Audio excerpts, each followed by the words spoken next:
All right, we are officially recording. So thank you so much for jumping on. First off, I'm going to let you just introduce yourself. Where are you from? Where'd you go to college? Just a little bit about yourself, and go from there. Absolutely. So, hello everyone. Nikki Sunstrum. I currently reside in the state of Michigan, born and raised in the Midwest.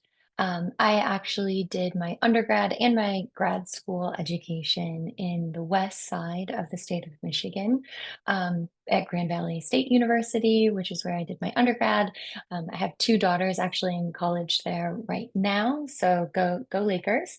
And then I finished my grad school at Aquinas College, which is also in Grand Rapids. It's a small private institution. My graduate degree is in education administration and teaching, and my undergraduate degree was in political science.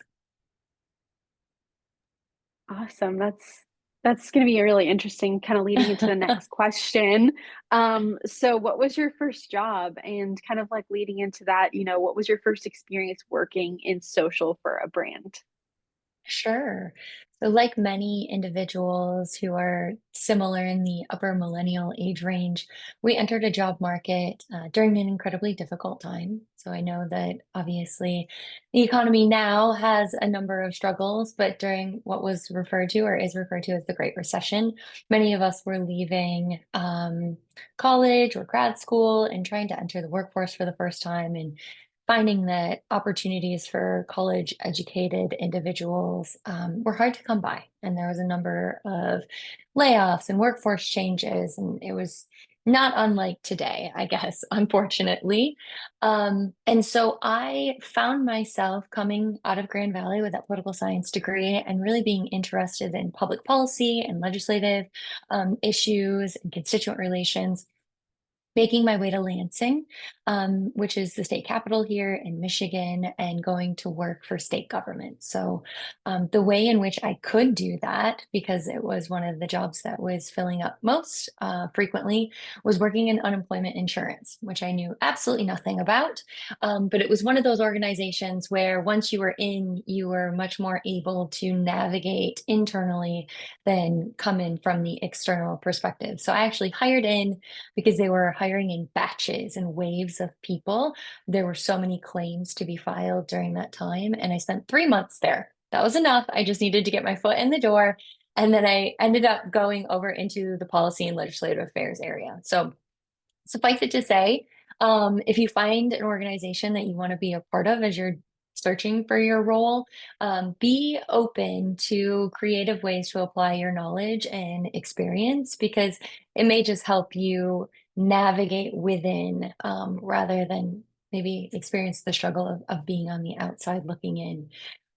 That job in policy and legislative affairs led me to some really interesting findings in my professional development and also my personal development. So I got to Lansing and I realized, as many of us I think currently still do, man, people really don't know what's going on in politics, or boy, they really are struggling with understanding these fundamental concepts of how government should run. And there also was a real lack of transparency. So we saw these individuals going back to unemployment insurance who were really struggling in many ways to receive the resources and the information that the government had to offer. And we needed to break down barriers and silos. And so at the time, I was aware from grad school and just generally being in the age range that social tools were popping up in a number of different areas and had a lot of a potential to help us foster transparency in government, to improve constituent relations, to elevate the resources that we had, and to do so in a more public facing way when we knew and we're tracking things like tens of thousands of calls on a daily basis, right? You're only responding to one person. And so I started pitching these concepts that we could leverage social media to get out the baseline of a FAQ or provide a Q&A and then help people understand, okay, well, this is where I can get this information. Now what's unique to my situation that I could actually make the phone call for? Or maybe your phone call wasn't necessary at all. So that is how I fell into social media. I very quickly, after launching a number of individual pages for departments, became the first state of Michigan statewide engagement coordinator. And so I found myself somehow navigating from policy and legislative affairs to really focusing on constituent relations and um, all of the ways in which we could inform all of the constituents across the state of Michigan on what it was that government was doing to rebuild their trust, to take care of their plethora of needs, and to propel us forward out of, a really hard financial time.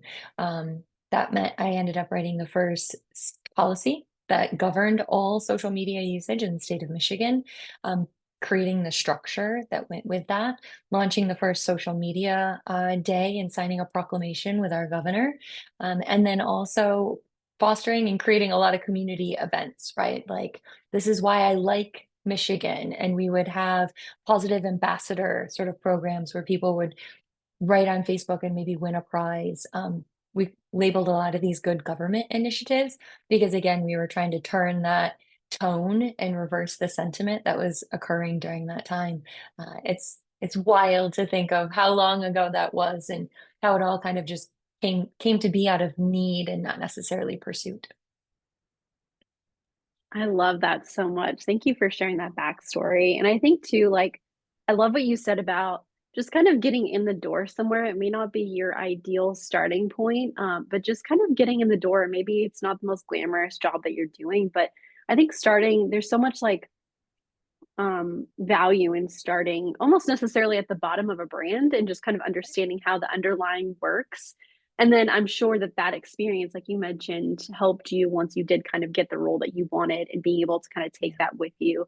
I think is just like one of those things that like is so important. You may not understand why you're in it, but I remember when I started as the administrative assistant in the marketing department. And that role previously was an older woman who was, labeled the secretary before that Right. term kind of went away.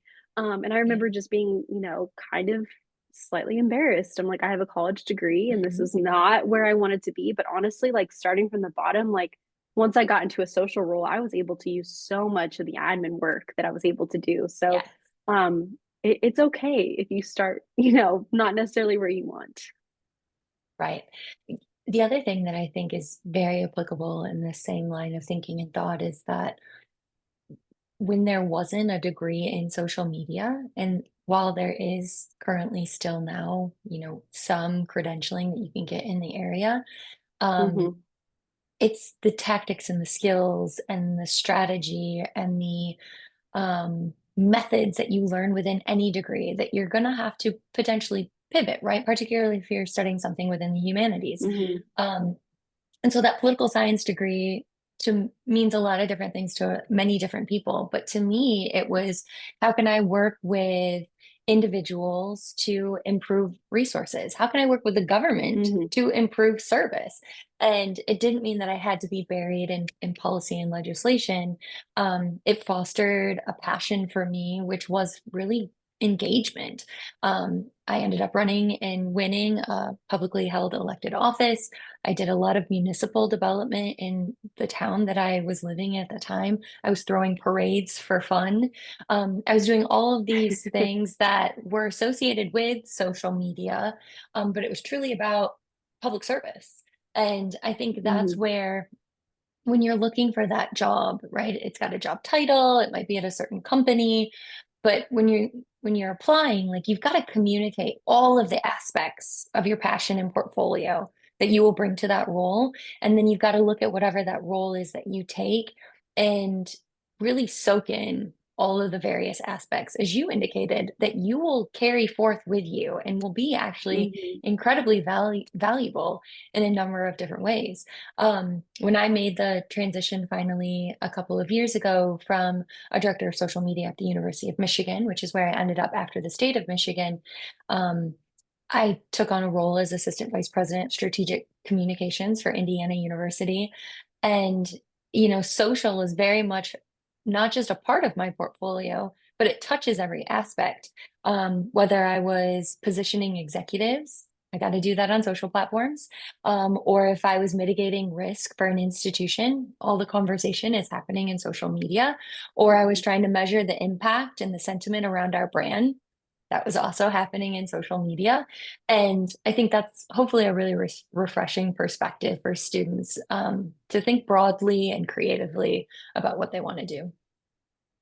Yeah, that's awesome. That's such great advice. So when did you decide, you kind of mentioned a little bit about your experiences and stuff, but like when did you decide that you wanted to work in social? So I guess more like when did you make that transition from government to working as director of social and just kind of making that leap? Yeah, so this was a fascinating jump for me because what was occurring at the time was a lot of enlightenment as it related to we should use social media, right? Like I feel like we've been through so many phases in this industry where it was pass it to the intern. If you're under 25, you clearly know how to use these newfangled online tools, right? And that was really how I initially got my feet wet. And then we entered this phase where all brands, businesses, and organizations were like, we have to be on Facebook, Twitter, YouTube, Pinterest. We've got to be everywhere if we're going to make a difference in the world. And the University of Michigan was the first higher education institution to apply a director level role to social media. And so they got a lot of national news, press, and media about this, which thinking back 10 years ago is sort of wild that some candidates that were petitioning to be hired for the role were actually appearing on late night TV shows. And they were creating these dynamic web campaigns. And so all of this was taking place, and they were pursuing offers and different individuals. And then a while later, came to me and said, hey, we keep thinking and hearing and talking to people about how to do social media right and fill this role in a way that will really change the face of our industry. And your name keeps coming up.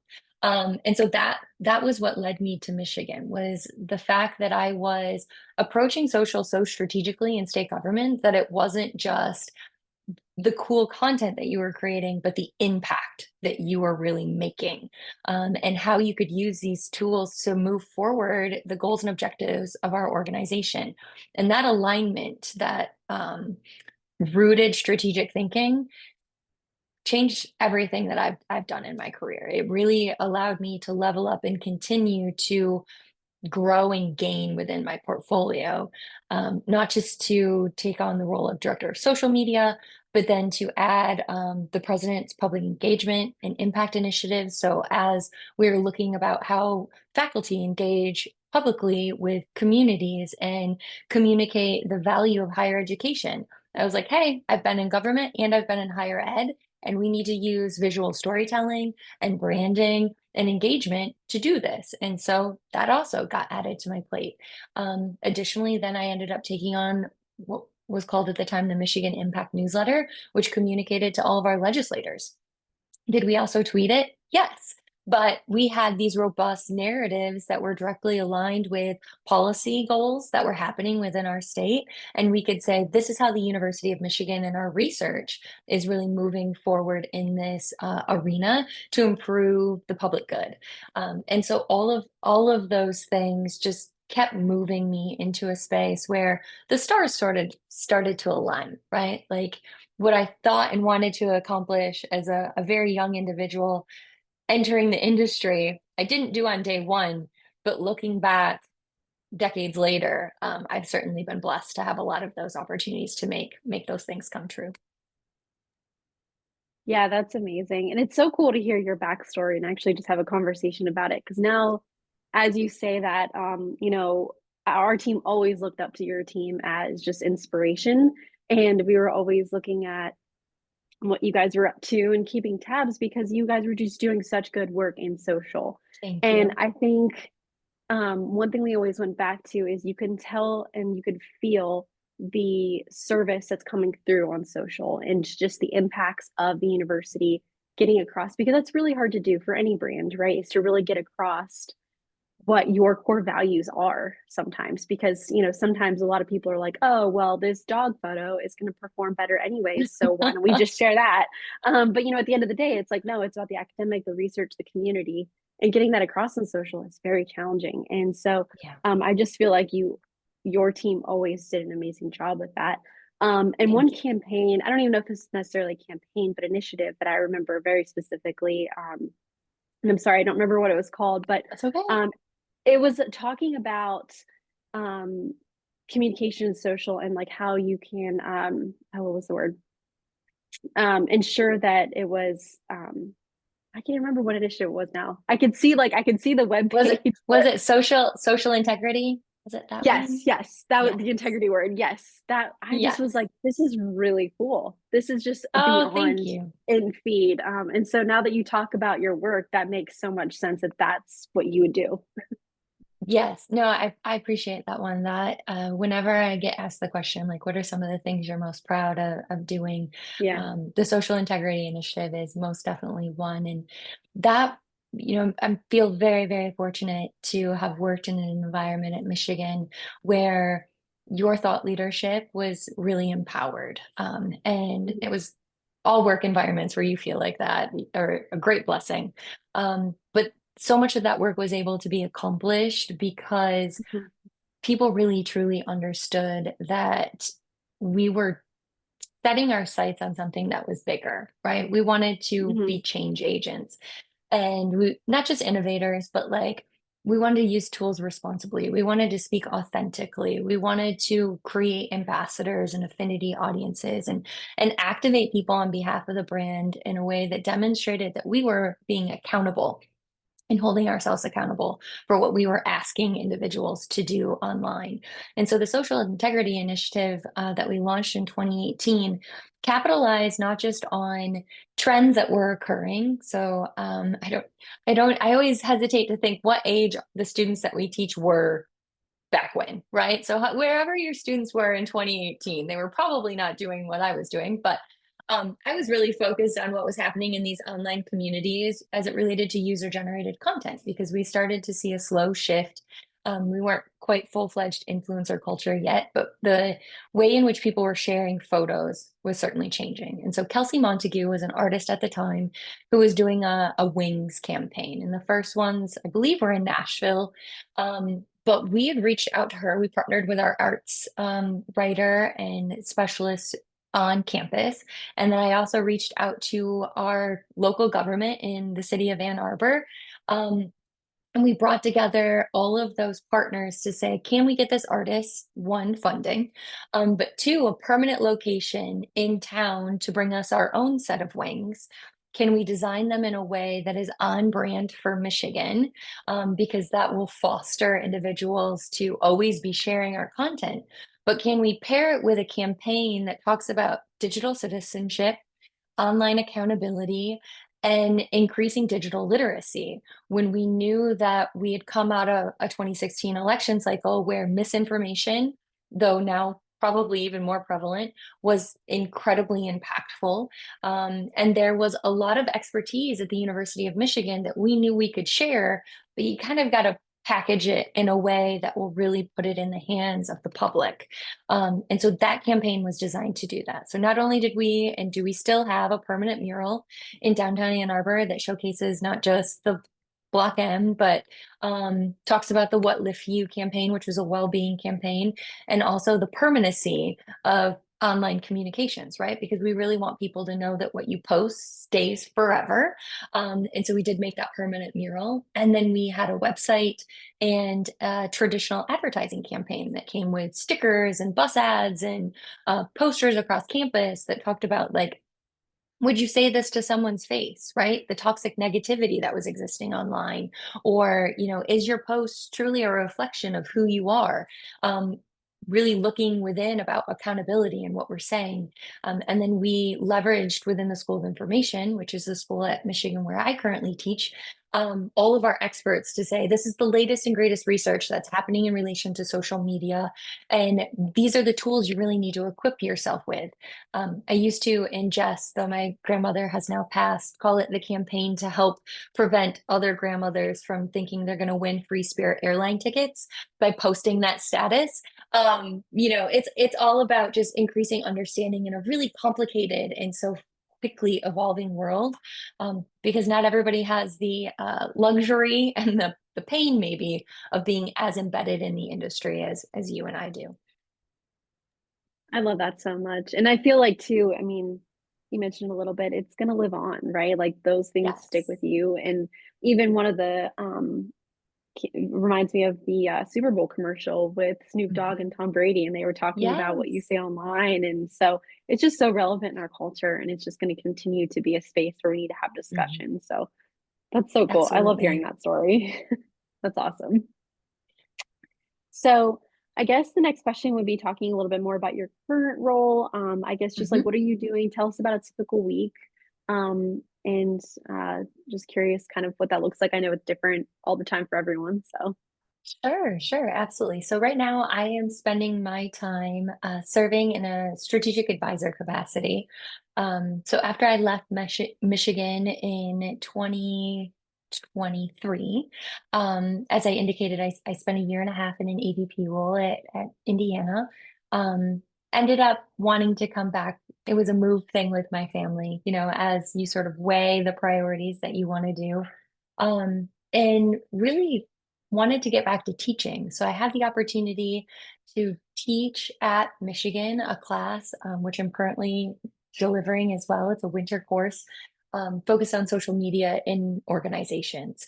And said, hey, you know what? I have worked in a really difficult industry for 20 years.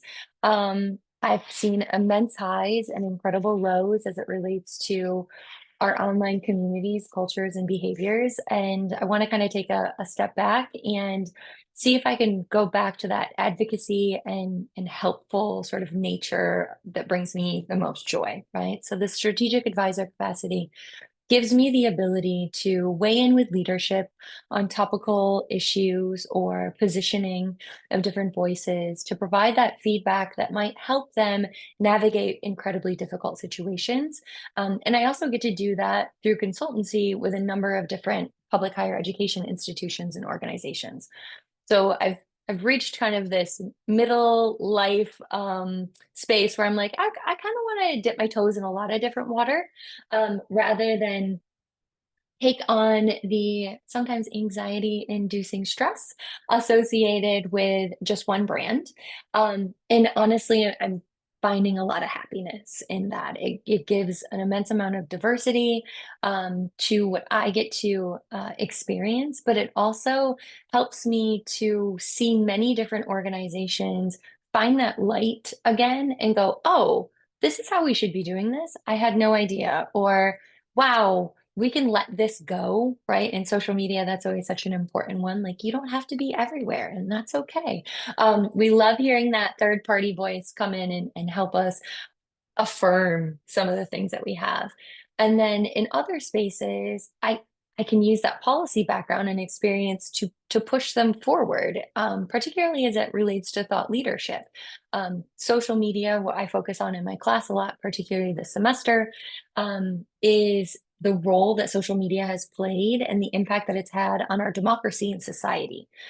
So not just how brands and businesses use it, but how it's really fundamentally changed the way in which we interact with each other and the way in which we view each other. And, obviously, I think we could all agree that because of social media, there are things now that we expect to know about brands, businesses, and individuals that we never would have talked about or discussed, right? Ben and Jerry's is a perfect example of this. They've really made part of their brand their political views, which no one would have ever thought of 20 years as they were selling ice cream, right?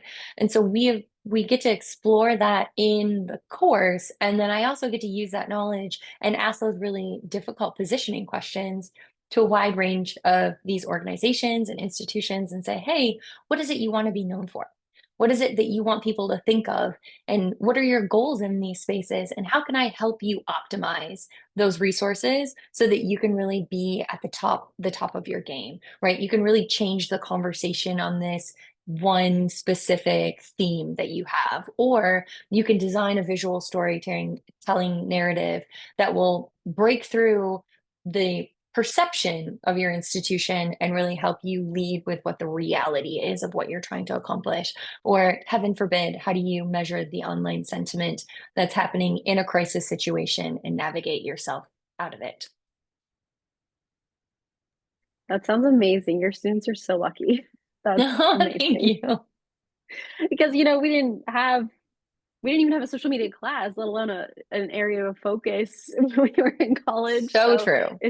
Yeah. it's just amazing to get that education from somebody like yourself. So Thank that's you. really awesome.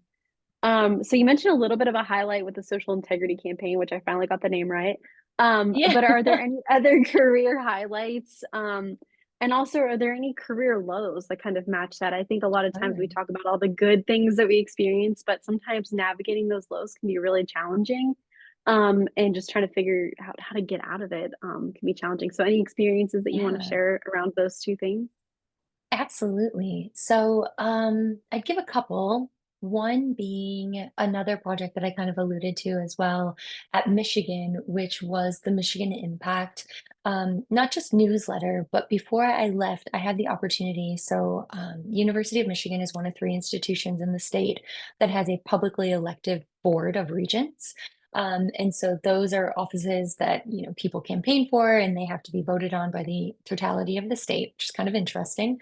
And with the public perception issue of higher education and the fact that we have this overlap in trying to communicate and justify funding for a public institution to our state elected officials, in 2022, in the fall, I was lead on a project called the Go Blue, Go North Regents Tour of the upper region of the state of Michigan, including Michigan's Upper Peninsula.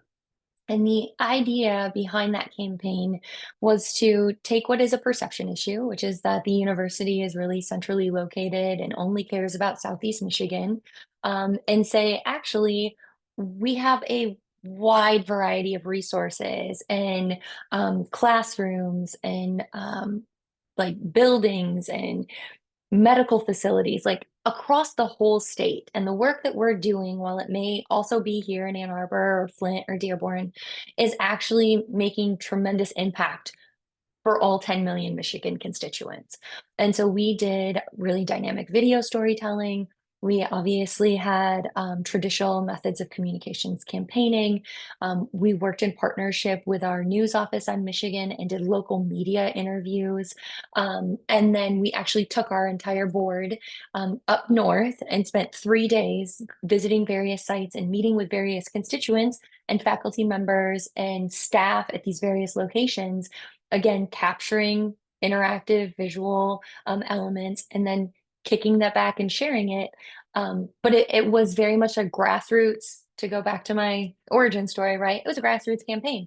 We were out there, boots on the ground, really showing that the heart of Michigan may be in Ann Arbor, but it cares for everyone. And I was tremendously proud of the success that it had. I also, humble brag, got the opportunity to go up in one of the pillars for anyone that's traveled or ever seen a picture of the Mackinac Bridge, and look actually from the top down. And that was like cool, one of the coolest personal slash professional highlights of my life. I was like so geeked. It was amazing. So certainly that, right? That bringing together all aspects of what I'm passionate about and professionally skilled at. And then when I moved to the Indiana University, one of the things that I found so interesting about that role and appealing about the position was that they actually have 9 campuses. And you can, throughout the state of Indiana, get an IU degree, right? You can excel in many different program areas and receive the same prestigious education. And that is so important and profound for a public institution to provide that service to constituents, where I talk about this a lot, particularly as it relates to elite, prestigious institutions, but not everybody has that privilege of coming through our doors. And so, particularly as public institutions, we have a responsibility to the public to elevate beyond that classroom what it is that we're doing, right? And so I really loved that about IU. I still love that about IU. And so one of the things that I did in addition to building out a team, so my role there as AVP was new. They hadn't had a strategic communications office yet. And so I was able to start to pull together all of those pieces that would strengthen that body of work. I hired their first director of social media, which was fun to hire a previous me, hired an executive communicator, brought on a state impact resource. And one of the things that we did was actually partner with athletics and find, oh, I want to say it was like 10 to 20 feet tall. It was their logo. It was the IU Trident, a physical sort of movable billboard that we took to all 9 IU campuses throughout the month of October in 2023 and compiled a narrative video that included not just our institutional president, but all of our campus chancellors and leadership talking about the future, aligning with the strategic plan and vision for IU, and talking about how they, really see themselves as a partner, not just to the state of Indiana, but its people. And that was just a lot of fun. I mean, we met so many tremendous people, and we created such a beautiful product, but it really was a game changer for them as far as what fostering collaboration looks like and how much stronger we can be when we unify messaging and elevate it together. That's incredible. Thank you so much for sharing that example. Of course. Oh, Examples. I owe That's you a amazing. low. Um, I know it's a as tough much one sometimes. as much as I don't want to, it's actually quite easy. Like many of us who were in roles like this during and throughout the pandemic, it was some of the most troubling and difficult times, particularly in social media. It's where I found my Mhm. footing, and started to excel, as badly as that always sounds when I say it, in risk mitigation and crisis communication. It's where I really started to establish horizon, um, foundational structures that could help us potentially proactively address issues.